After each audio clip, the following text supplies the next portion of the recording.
Bendiciones, hermanos. Soy Evelyn Dimián. Les doy la bienvenida a la lección número 7, titulada Claves para la unidad familiar. Recuerda suscribirte a nuestro canal en Defensa de la Fe, activar la campanita y compartir este video con tus hermanos y amigos. Y una vez más, bienvenidos. Lección para el sábado 11 de mayo. Te invito para que oremos. Amantísimo Dios, damos gracias por tus bendiciones, porque nos amas, porque nos cuidas. En este estudio pedimos que seas tú con nosotros, con cada uno de los que escuchan este mensaje y lo estudian también. Que seas acompañando y bendiciéndonos durante él. En el nombre de tu Hijo te lo pedimos. Amén. Para memorizar, para que todos sean uno, como tú, oh Padre, en mí, y yo en ti. También ellos sean uno en nosotros, para que el mundo crea que tú me enviaste. Primera de Juan 17:21. Sobre este pasaje, el comentario bíblico dice: habría diversidad de dones, Primera de Corintios 12, pero debía haber unidad de espíritu, propósito y creencia. No debiera haber contiendas por la supremacía, como las que hacía poco habían contaminado a los 12.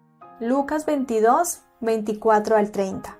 La unidad que emanara de la mezcla armoniosa de las vidas de los cristianos impresionaría al mundo con el origen divino de la Iglesia cristiana. Fin de la cita. Todos los consejos de Dios tienen aplicación individual, familiar y eclesiástica. Cuando tomamos los consejos de Dios y los vivimos con sinceridad en nuestra vida individual, afectaremos positivamente el ambiente familiar y por ende la atmósfera de la iglesia. Dios anhela que no busquemos ninguna clase de supremacía, sino que busquemos siempre darle el lugar primordial a Él y el lugar correcto a nuestro prójimo como a nosotros mismos. Nunca debemos procurar ser los número uno, sino buscar a Jesús para aprender a ser uno con Él, con nuestra familia y con los que Él ha redimido. La hermana de Huay escribió: Cristo es uno con el Padre, pero Cristo y Dios son dos personajes distintos. Leed la oración de Cristo en el capítulo 17 de Juan, y encontraréis que se destaca claramente este punto. Cuán fervientemente oró el Salvador para que sus discípulos fueran uno con Él, así como Él es uno con el Padre. Pero la unidad que debe existir entre Cristo y sus seguidores no destruye la personalidad de ninguno de los dos.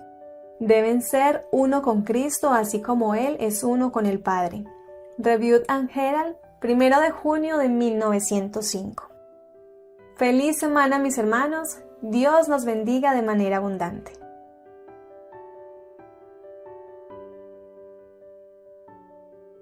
Lección para el día domingo 12 de mayo.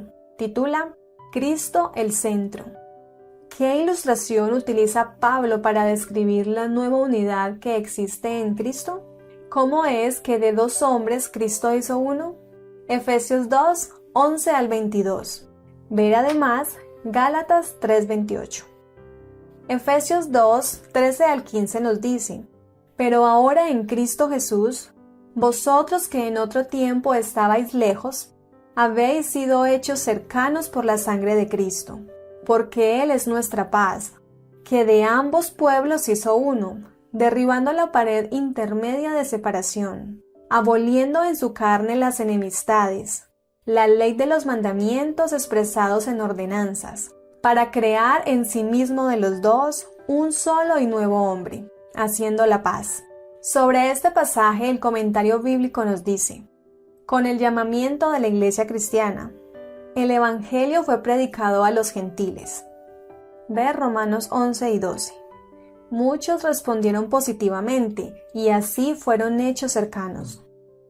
Somos reconciliados por su sangre, redimidos por su sangre, justificados por su sangre y limpiados por su sangre. La sangre de Cristo vindica el buen nombre de Dios y es la prueba de su infinito amor.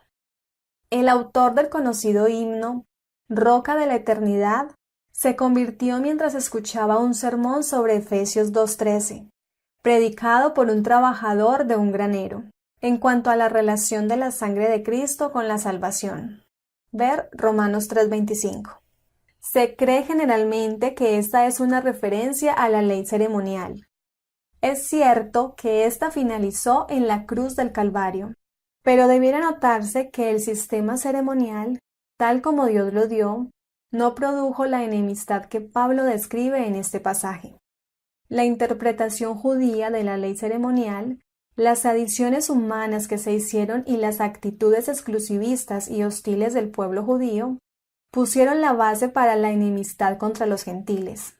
Las reglamentaciones añadidas, más las correspondientes interpretaciones, modificaron la fuerza y función de las ordenanzas originales, y en algunos casos llegaron inclusive casi a anularlas. Todo gentil que deseaba obtener la ciudadanía de Israel tenía que enfrentarse a un complicado sistema de requerimientos legales. Es fácil comprender entonces por qué un sistema tal resultaba tan poco atractivo para el gentil, así como el Dios que él creía que era el autor de semejante enseñanza. De esta manera, el sistema judío se convirtió en una barrera infranqueable, una pared intermedia que impedía que los gentiles aceptaran la adoración del verdadero Dios. Los judíos abominaban y detestaban a sus vecinos gentiles, y estos, a su vez, odiaban y despreciaban a los judíos. Fin de la cita. El Señor, con su sacrificio en la cruz y con su ejemplo de vida santa, abolió en su carne todas esas leyes que habían sido introducidas por rabinos y maestros y que se oponían a la aceptación de los gentiles en el cuerpo de Cristo. Este pasaje de Pablo no habla de la abolición de la ley de Dios, ni siquiera de la ley ceremonial en sí, pues esta no era una ley que causara enemistad. La ley y mandamientos expresados en ordenanzas que fueron abolidos por Cristo y a los que Pablo se refiere en este pasaje son aquellas leyes inventadas por hombres religiosos de la fe judía y que exaltaban la raza judía mientras denigraban las razas gentiles. Las leyes ceremoniales fueron cumplidas en Cristo, y por ello el cristiano no está obligado a cumplirlas, como se le exigía a los israelitas en el antiguo pacto. Sin embargo, la santa ley de Dios sigue vigente y lo estará por siempre. Por otro lado, el tema que nos ocupa en esta ocasión es la unidad que surge como fruto de poner al Señor en el centro de nuestra vida, de nuestra familia y de nuestra iglesia. Su amor, su vida, su muerte como ofrenda en la cruz y su resurrección nos provee los argumentos irrebatibles de que Él derribó las paredes que nos separaban de Dios y de nuestros hermanos. El egoísmo fue derrotado por su gran amor y entrega, y es privilegio del cristiano tener a Jesús como su centro. El espíritu de profecía nos dice: la unidad que existía entre Cristo y sus discípulos no destruye la personalidad de uno ni otro. Son uno en mente, propósito y carácter, pero no en persona. El hombre, al someterse a la ley de Dios y participar de su espíritu, llega a ser participante de la naturaleza divina. Cristo conduce a sus discípulos a una unión viva consigo mismo y con el Padre. El hombre se completa en Cristo Jesús mediante la obra del Espíritu Santo en su mente. La unidad con Cristo establece un vínculo de unión de los unos con los otros. Esta unidad es para el mundo la prueba más convincente de la majestad y la virtud de Cristo, y de su poder para quitar el pecado. Los poderes de las tinieblas tienen poca ocasión contra los creyentes que se aman mutuamente como Cristo los amó, que rehúsan crear desunión y contienda, que permanecen juntos, que son bondadosos, corteses y compasivos, fomentando la fe que obra por amor y purifica el alma. Debemos poseer el Espíritu de Cristo, o no somos suyos. Matutina Dios nos cuida, enero 27. Unámonos como hijos de Dios. Buen día para todos los hijos del Señor. Lección para el día lunes 13 de mayo. Titula: Llegar a ser uno mediante su amor. Que el Señor los haga crecer para que se amen más y más unos a otros y a todos, tal como nosotros los amamos a ustedes. Primera de Tesalonicenses 3:12. Sobre este texto, el comentario bíblico dice: os haga abundar, del griego pleonazo, superabundar. La abundancia adicional sirve para destacar el fervor del deseo de Pablo por sus conversos. Orar para que Dios les dé un amor cada vez más profundo por sus hermanos en la fe, y luego por los que están fuera de la iglesia. Quería que el ardiente amor que sentía por ellos se reprodujera en sus corazones en favor de otros. El amor ferviente mutuo es una prueba para el mundo de la autenticidad de la religión cristiana. Esta es la enseñanza explícita de Cristo. Juan 13, 34 al 35. Jesús oró a su Padre para que sus seguidores sean uno, así como nosotros somos uno. Juan 17, 22. Resume lo que quiso decir Jesús, centrándote específicamente en el papel del amor que se necesita para lograr esta unidad. La lección dice: el discípulo Juan, quien escribió estas palabras, anteriormente no era digno de ser amado, era orgulloso, con ansias de poder, crítico y temperamental. Marcos 3:17, Lucas 9:54 y 55. Ver además Deseado de todas las gentes, página 261. Más adelante en su vida, recordó que Jesús continuó amándolo a pesar de estos rasgos. El amor de Jesús fue cambiando a Juan poco a poco, y esto le permitió amar a los demás en la unidad cristiana. Nosotros le amamos a Él, porque Él nos amó primero. Primera de Juan 4:19. Escribió: y si Dios nos ha amado así, debemos también nosotros amarnos unos a otros. Primera de Juan 4:11. Queda claro que el único camino que nos llevará a la unidad es Cristo. La buena noticia es que el Señor ha orado y sigue orando por nuestra unidad, que ha hecho toda provisión necesaria para nuestra unidad y que el amor que ha derramado en abundancia en nuestra vida, nuestra familia y en la iglesia es lo que nos capacita para crecer en la unidad que glorifica a Dios y nos beneficia profundamente. Feliz día en el amor de nuestro amado Salvador.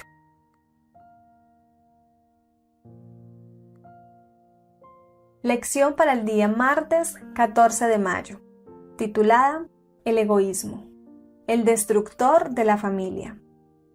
Si se pusieran a un lado el orgullo y el egoísmo, 5 minutos bastarían para eliminar la mayoría de las dificultades. Primeros Escritos, página 119. ¿Qué lecciones podemos aprender de este pasaje del espíritu de profecía? Primera, la mayoría de dificultades que padecemos han sido traídas a nuestra vida por causa de nuestro orgullo y egoísmo. Segunda, podemos poner a un lado el egoísmo y el orgullo, pero la mayoría no lo hacemos. ¿Y cómo lo sabemos? Porque las dificultades que padecemos permanecen con nosotros más de 5 minutos, días, meses y años. Tercero, los hombres y mujeres egoístas y orgullosos tienen que invertir mucho tiempo sufriendo sus dificultades y por eso viven sumidos en estrés, mal genio y depresión. Cuarto, los hombres y mujeres que han sido renovados en Cristo también tienen dificultades, pero no han sido causadas por sus actitudes y decisiones orgullosas y egoístas, sino por causa de ser fieles al Señor. Conviene que reflexionemos qué clase de dificultades estamos experimentando. ¿Son causadas por nuestro orgullo y egoísmo?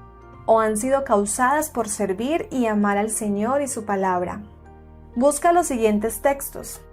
¿Qué nos dicen sobre llevar una vida de abnegación?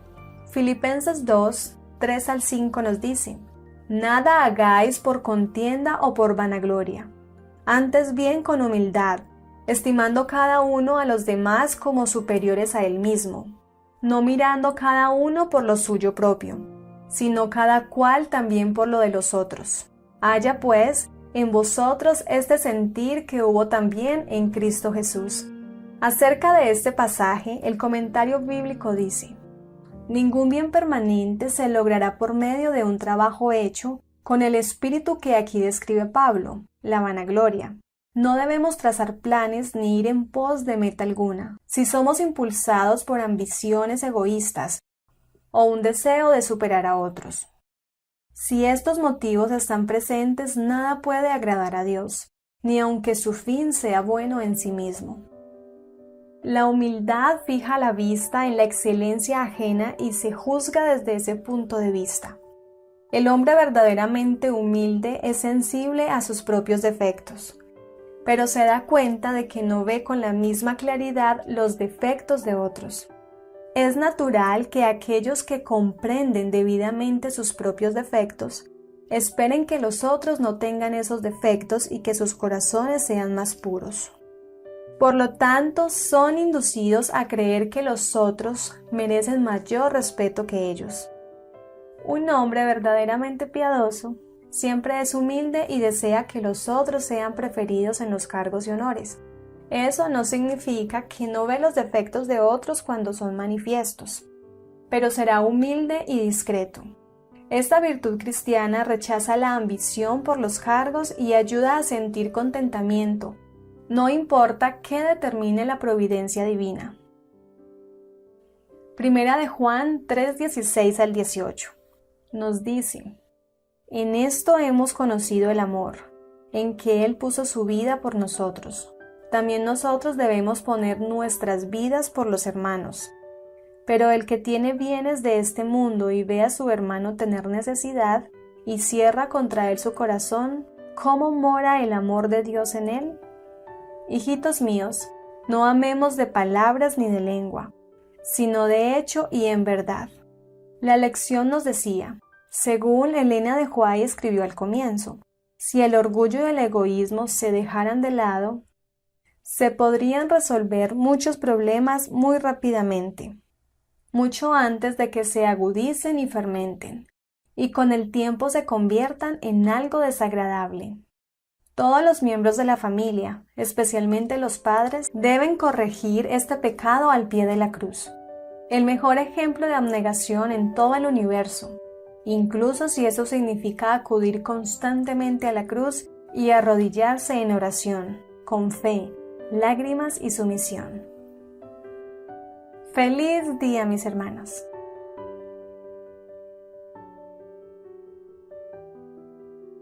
Lección para el día miércoles 15 de mayo, titulada La sumisión.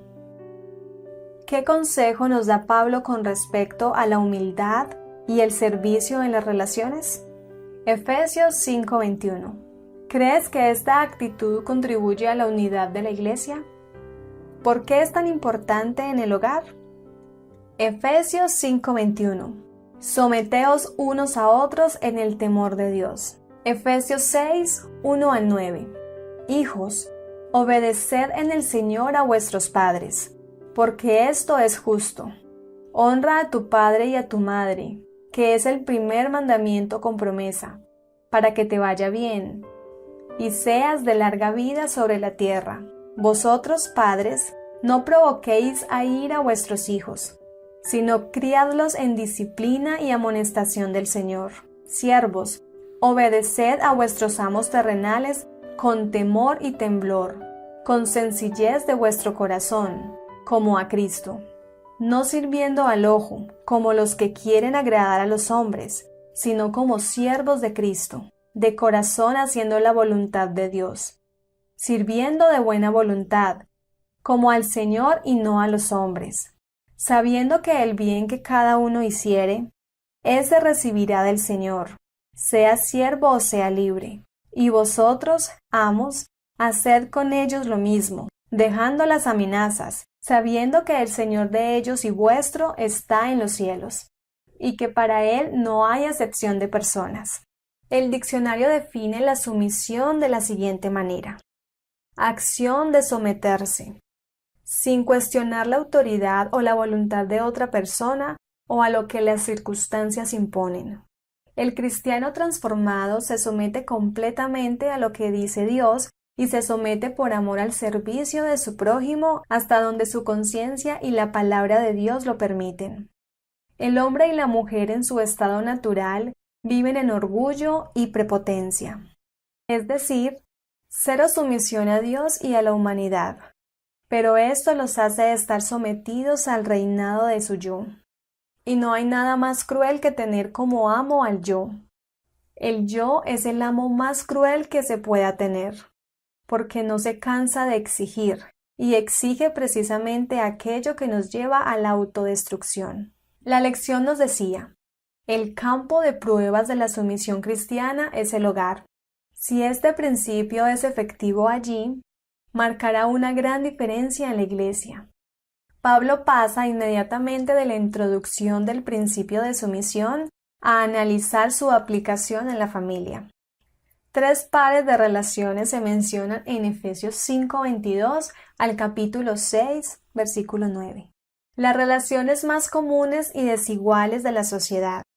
La intención no es reforzar un orden social existente, sino mostrar cómo funciona la cultura de la fe en Cristo cuando hay una mutua sumisión voluntaria de los creyentes, lo que es radicalmente diferente.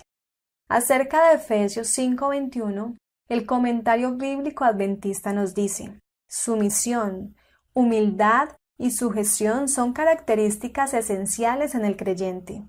El yo debe empequeñecerse frente a Dios y nuestros semejantes.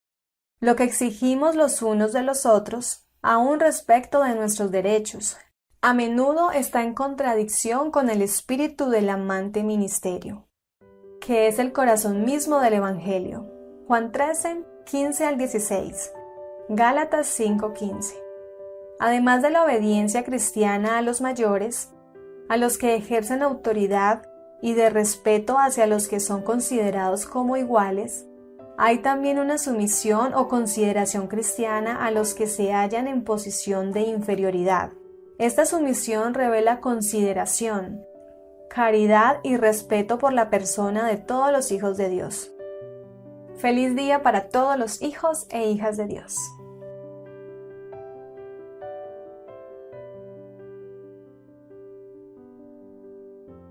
Lección para el día jueves 16 de mayo. Titulada Vivir el amor que prometimos. El cristiano verdadero ha recibido no solo el perdón de sus pecados por la sangre del Señor Jesús, sino también una nueva naturaleza en la cual Dios ha puesto su carácter.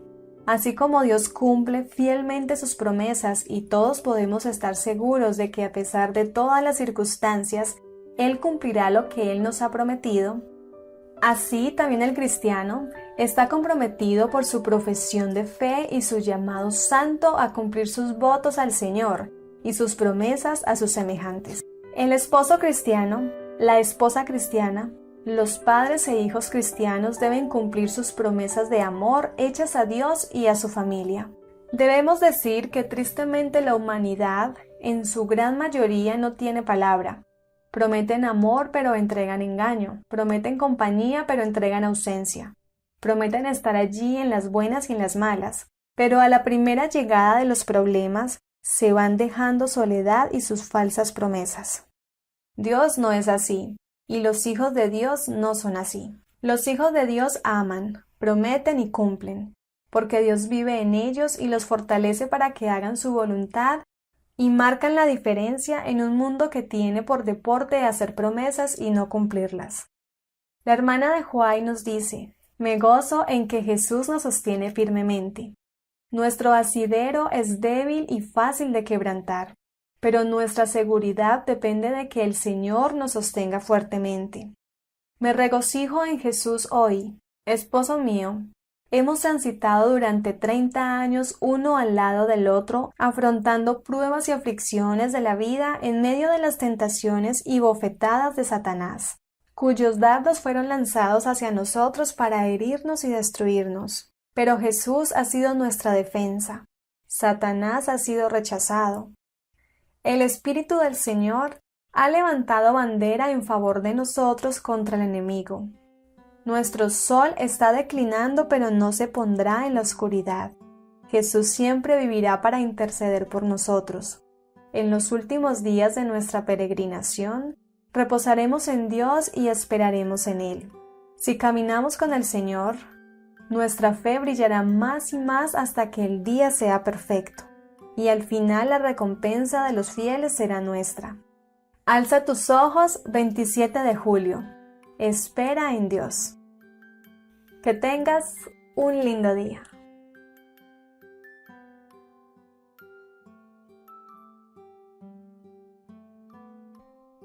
Lección para el día viernes 17 de mayo. Para estudiar y meditar. La clave para la unidad familiar es la más sencilla de todas. Reconocer que el Señor Jesús debe vivir en nuestras vidas para que cada uno en la familia pueda cumplir su rol y aportar unidad, amor y crecimiento en cada aspecto. Siempre es bueno recordar que la presencia del Señor en nuestro hogar y en nuestra vida no se da de una manera mágica o porque lo digamos con palabras. Su presencia nos llena cuando cumplimos nuestra parte. Nuestra parte es rendirnos a Él, estudiar su palabra, meditar en ella, practicarla, orar y servir a nuestro prójimo. Todo esto requiere una práctica individual, pero también familiar y eclesiástica. Terminemos este repaso con estos preciosos pasajes inspirados. Filipenses 2, del 3 al 5. Nada hagáis por contienda o por vanagloria, antes bien con humildad, estimando cada uno a los demás como superior a él mismo, no mirando cada uno por lo suyo propio, sino cada cual también por lo de los otros. Haya pues en vosotros este sentir que hubo también en Cristo Jesús. Primera de Juan 3:16 al 18. En esto hemos conocido el amor, en que Él puso su vida por nosotros. También nosotros debemos poner nuestras vidas por los hermanos. Pero el que tiene bienes de este mundo y ve a su hermano tener necesidad y cierra contra él su corazón, ¿cómo mora el amor de Dios en él? Hijitos míos, no améis de palabra ni de lengua, sino de hecho y en verdad. Cada miembro de la familia debe comprender que sobre él individualmente recae la responsabilidad de hacer su parte en cuanto a contribuir a la comodidad, el orden y la regularidad de la familia. No debe actuar un miembro contra otro. Todos deben participar unidos en la buena obra de alentarse unos a otros.